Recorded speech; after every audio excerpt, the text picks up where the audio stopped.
Hey friends, what am I? I'm excited. I'm bringing you another early career designer portfolio review. And today we're taking a look at Kerry Wong's portfolio. Kerry is a product designer with a background in fashion buying. Guided by compassion and research, I create seamless digital experiences that enrich and have impact. Okay, so first off, I'm going to say it's a little bit boring, but that's not necessarily a bad thing. So I already kind of clicked through because I wanted to see who is this Kerry person? And what I found on your About Me page actually should be translated to that home page. So this is far more interesting than your landing page. That first one just does not give me a sense of, anything about you. What was that? The seamless digital experiences, that to me sounds like user-friendly, and user-friendly is table stakes. So that is the bare minimum of what we're going to do. What's actually interesting about these projects? So my first thing that I tell you is I don't know where to click. I have no idea what to do on here, and that is because I have no information about any of your projects. So your first change that my suggestion is to make is tell me about these and make it compelling to click on any of the projects. And I just realized I distracted myself in the middle of a sentence. The reason I clicked on About Me is because I love this. My retail experience translates seamlessly to UX. I have honed skills and business acumen understanding consumer behavior and predicting market demands, which fuel my user empathy and understanding of user needs. I would rewrite something like this into that homepage. So I bring business acumen, understanding customer behavior, and predicting market demands into my UX design work. So that would be far more interesting to me to know that you've got some of these transferable skills. That's how you're going to tell me that you can transfer from being a menswear buyer into being a UX designer, and it's because you do understand business. If you're a buyer, you have access to the company goals, you have access to sales targets, so you do know how to translate what we need to accomplish as a business and what we can do at an individual consumer level, and you know how to get those things to talk to each other, or at least you know how to read the data that makes those connect. So tell us about that on the homepage. Most folks in your position do not have this business knowledge. They have no context whatsoever for SaaS products or just businesses in general. So you're going to stand out more if you're able to help a hiring manager understand that you are going to come in and literally be able to, not literally be able to hit the ground running, but you're going to have a bit of a head start on anyone else who's in your role or anyone who's in your position. This is good. I even might suggest making that a mail to link so that people can click immediately. Love that you got your LinkedIn. I'm going to go over there right there. And if we're not already connected, I'm going to click on it. We're going to be connected. It looks like I can't click on your title, but I can click on projects. I would normally expect that to take me back to this homepage.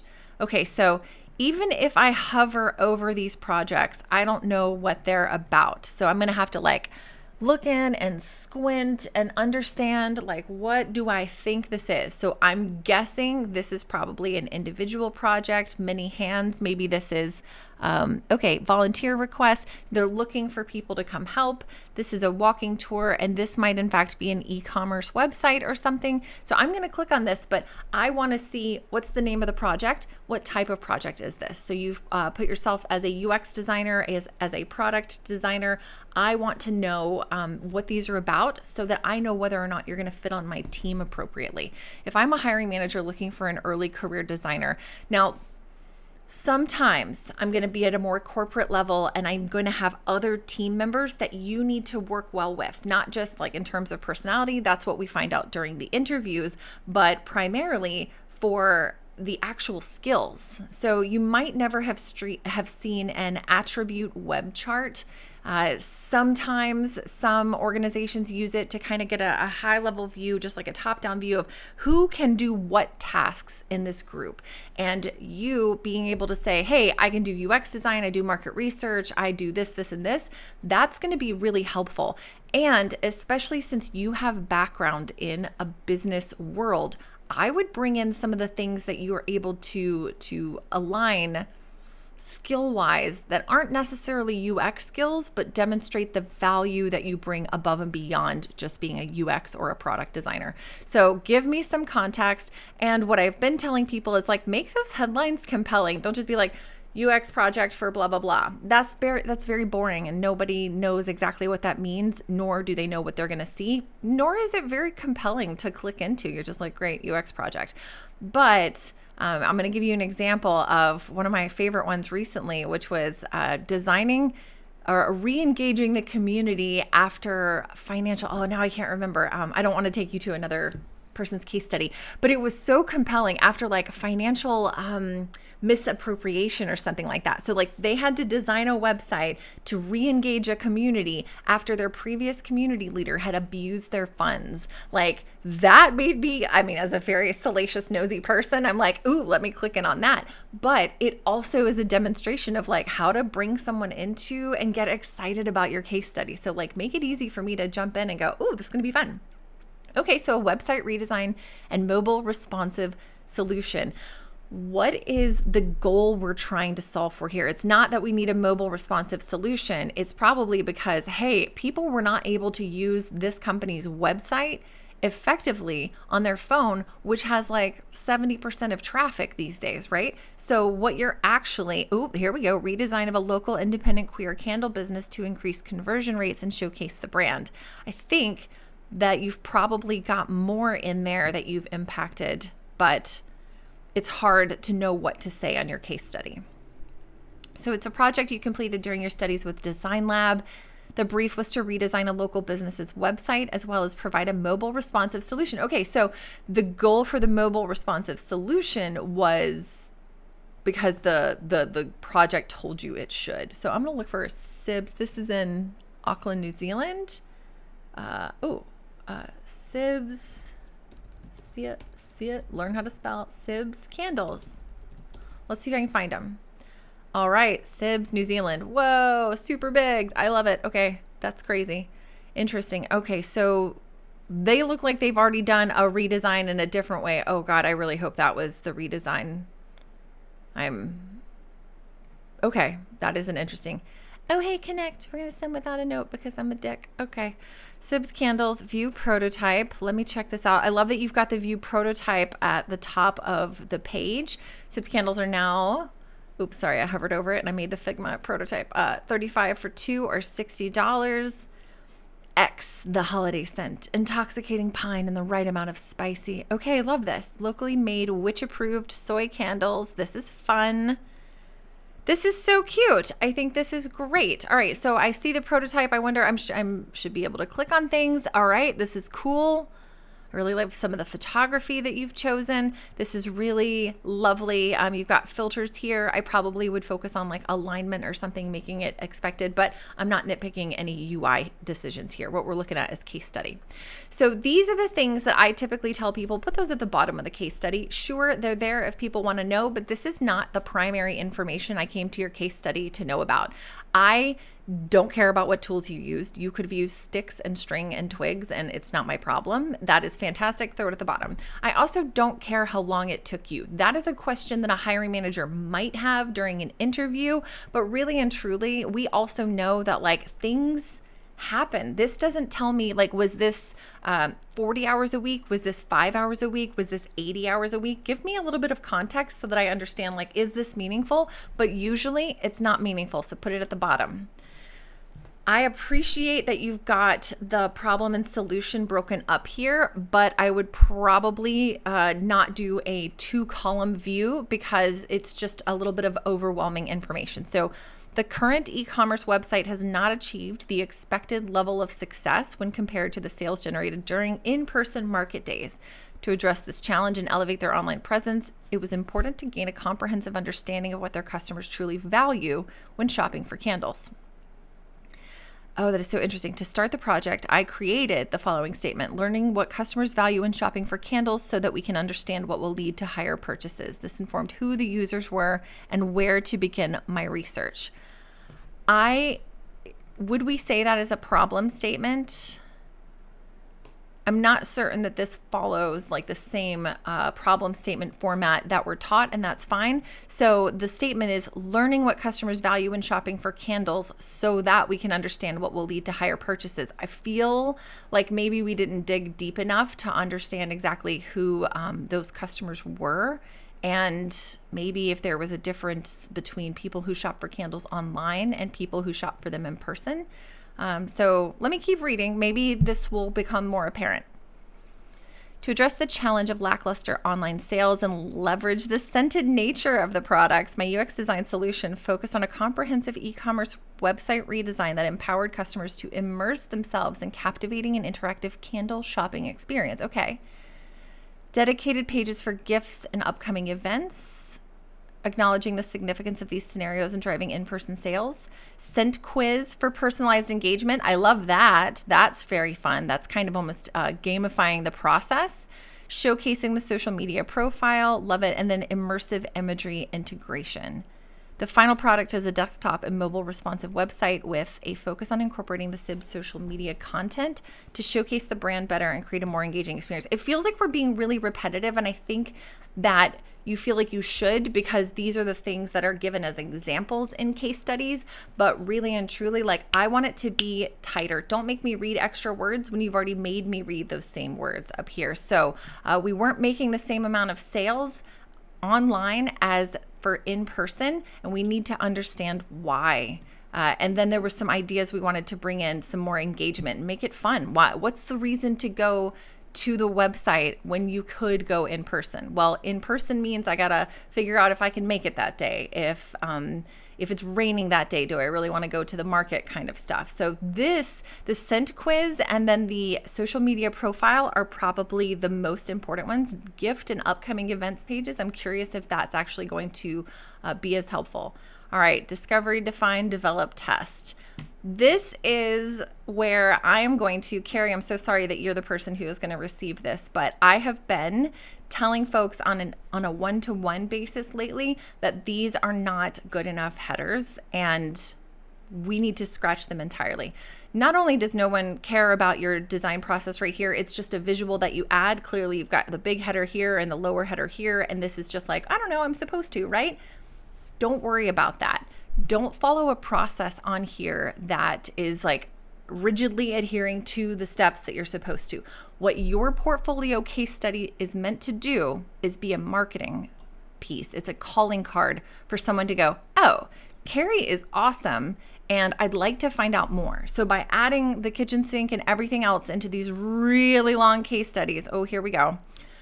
It makes it really difficult to process. Nobody wants to read this far. In fact, I'm not going to read this far. So research goal and objectives. We want to learn what customers value when shopping for candles so that we understand what will lead to higher purchases. All right, so at the beginning, we wanted to increase conversion rates and showcase the brand. Then up here, we want to know what customers value shopping for candles, higher purchases. Okay, I'm glad that you've got that research goal stated again, but all right, we've already decided these. So what I would probably suggest that you focus on is talk to me about the person. Talk to me about, I'm hoping that we didn't create user personas. 5 of 5 purchases are usually made in person. 3 of 5 purchase online.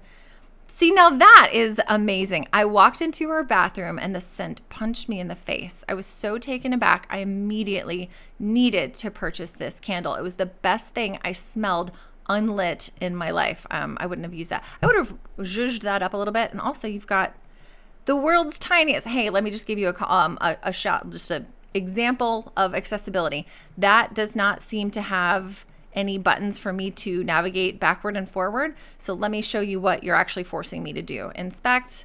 I'm going to use my little element selector up here. Let me wave it really big. This one right here is the element selector. So this is how I also test accessibility of text.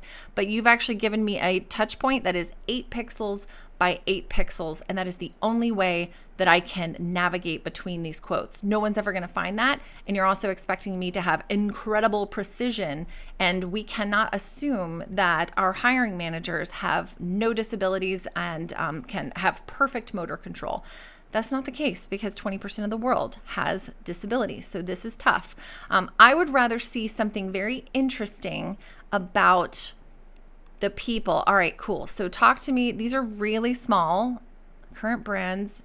You're going to be at IKEA, Amazon, and Maison Louise Marie. Curious, interesting. Okay, Brooklyn Candle, Seraphine, interesting. Why are they buying IKEA candles? I would love to know more about Ash. And frankly, I would go back to the top and talk about like, we redesigned this website to ensure that users can have as similar an experience to purchasing candles in the market, the like farmer's market or the craft market, as they would online, as they would at the farmer's market. And then talk to me about why this is a problem for Ash. Ash doesn't trust websites. She loves touching things. She loves going to places in person. She gets really emotionally drawn in. The smells really pull her in. And frankly, online, like you just can't see the sparkle of something. You can't smell something. So talk to me about why we created this personalized engagement, because we're specifically looking at bringing in those people. So this is what they talk about when they say do more storytelling in your case study. What I see here is a lot of output. I did this, here's the output. I did this, here's the output. And what I'd really like to see, like a features roadmap, that is not something that seems, keeping my persona in mind, I created a features roadmap. So is this meant to be a Gantt chart? This is what we're definitely going to do, or what we think we're going to do. So I like this, but this would be more appropriate to have in your portfolio when they ask you to do the walkthrough. Sitemap, sure, you visualize the structure of the platform and where content would be located. You took redesigns from the research or learnings from the research and introduced a gift menu. But again, this is something you created. What was the outcome? Did this actually refine the website layout? Did this refine the sitemap from before? Did you only add a page? Did you change something? And when you changed it, did you check with folks to find out, was this easier or more difficult for them to find this? User flows are really simple. This is an e-commerce site, so we know that your likely goal is to purchase something here. But what I would probably suggest from a marketing perspective is that they drive Facebook ads to their scent quiz, and then they can probably find more interaction with purchasing a product. But seeing the market days and knowing to visit them on the market days, this is expecting the user to come look at your calendar to facilitate their experience, when really they're the main character in their story. So they are going to find you at the market, maybe. So I'd be very curious how many people actually visited that page, if that actually went live. And then the scent quiz, like that would be so big, honestly. Developing design, nobody cares about your sketches. I know there are tons of people who love to say, I love to see sketches, but if you don't tell me the outcome of creating these, then it doesn't matter. They were designed to explore how the persona would achieve the user flows. Okay. This isn't something that you were able to determine as a result of creating the sketches. So the sketches were a step in the process, but it isn't necessarily telling me that you understand how that translated to the rest of the website. I also don't typically recommend bringing in UI design. You are marketing yourself as a product designer, so that typically does mean the end-to-end process. But now we're adding in a ton of details, but you're not showing me how you've solved the user's problem of getting to try out those candles. So now we've got low fidelity wireframes, and we are using an interactive thing.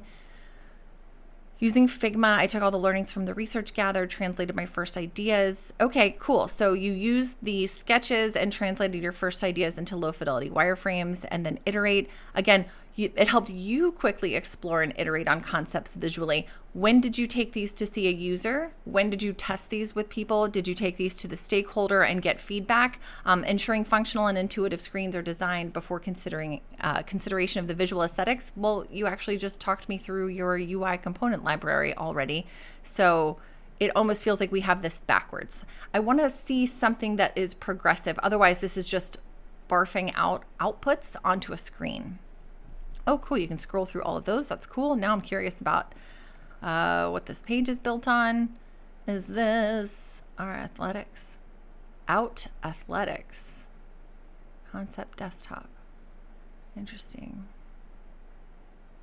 Content out at athletics. Oh, okay. Well, just double check your information on the back end here, because when you share this to Twitter or to Facebook, it's going to have some content in there that you don't expect to see for the title of this page. That's interesting. All right. So, oh, it's UX Folio. All right. I wondered.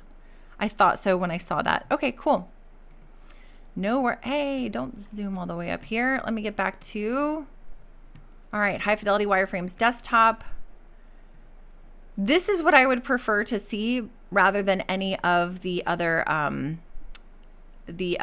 web. Honestly, this could be the absolute bulk of your portfolio case study.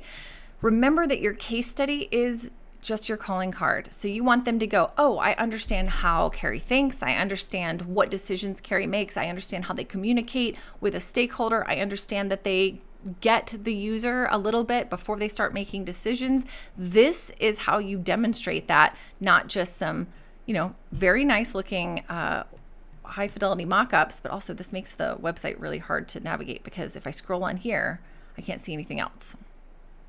And then secondary format, mobile responsive. Honestly, I would probably prioritize showing off the mobile responsiveness rather than just the desktop, because that is a significant change from that previous design work. And more people are likely to be on their phones when they're just casually browsing for non-essential items than if they're like making serious purchase decisions like on a desktop. Don't have necessarily data to support that immediately, but this is what I understand. People are more likely to be on their phone. You've done usability testing. I would condense all of this, and we definitely don't need to see screenshots of sticky notes. No one's going to click in here and read this. There we go. We've got more annotations. This is super helpful.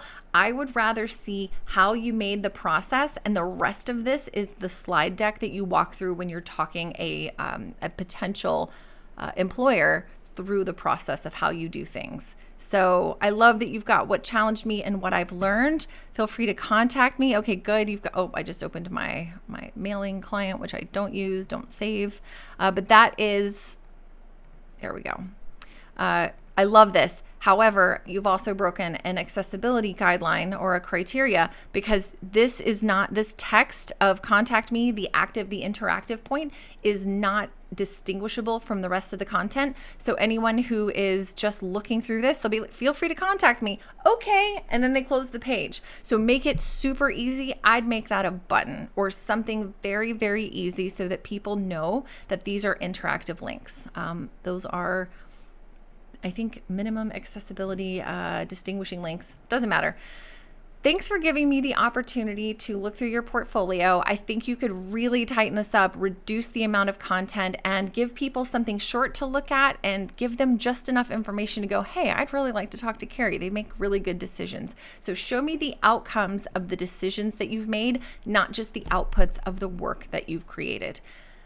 Thank you for everybody taking your time to watch this with me. If you're still here, please click the subscribe button. I would really appreciate it. But also let me know if you'd like to see something specific in future portfolio reviews. I appreciate your time. I'll see you later. Have a great day. Bye.